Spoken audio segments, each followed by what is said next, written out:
এবং মঞ্চে প্রবিষ্ট আমার শ্রদ্ধেয় অতিথিবৃন্দ, পূর্বে যা কিছু বলেছেন আমি আর এর বেশি কিছু বলে সময় নষ্ট করব না। আমার একটি কথা অভিভাবকদের উদ্দেশ্যে বলবো যে আপনারা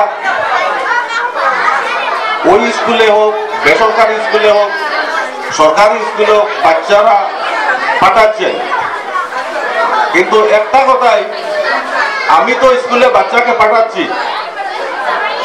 শিক্ষার মান কতটুকু সরকারি স্কুলের এবং বেসরকারি স্কুলের, এটা শিক্ষিত হোক গার্জিয়ান, অশিক্ষিত হোক কেউ তত্ত্বাবধান না করে, বিশেষ করে সংখ্যালঘু এলাকাতে বাচ্চাদেরকে পরিবেশে নিয়ে যেতে হয়। আল মিসবাহ ভাই যে পদক্ষেপ নিয়েছেন সেই পদক্ষেপের আমি বসে প্রশংসা করি। আমি স্বপ্নেও কল্পনা করিনি যে এখানে এভাবে একটি প্রতিষ্ঠান গড়ে উঠবে এবং এই প্রতিষ্ঠানের উজ্জ্বল কামনা করছি।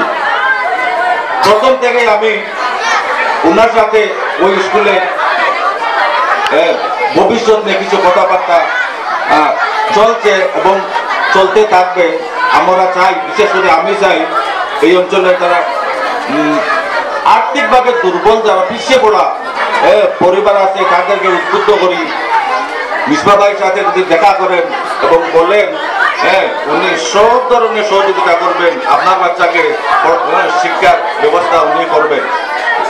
আমাদের বিশেষ করে মাইনরিটি যারা গার্জিয়ান আছেন, ওদেরকে আমি শিক্ষক হিসাবে আমার অভিজ্ঞতা থেকে বলছি, সব কিছুতে না বলে, ওনার টাকা আছে, পয়সা আছে, উনি পদক্ষেপ নিতে পারে না, সে বলে ইংলিশ মিডিয়ামে আমি পড়াবো, আমার তো শিক্ষা নেই। আর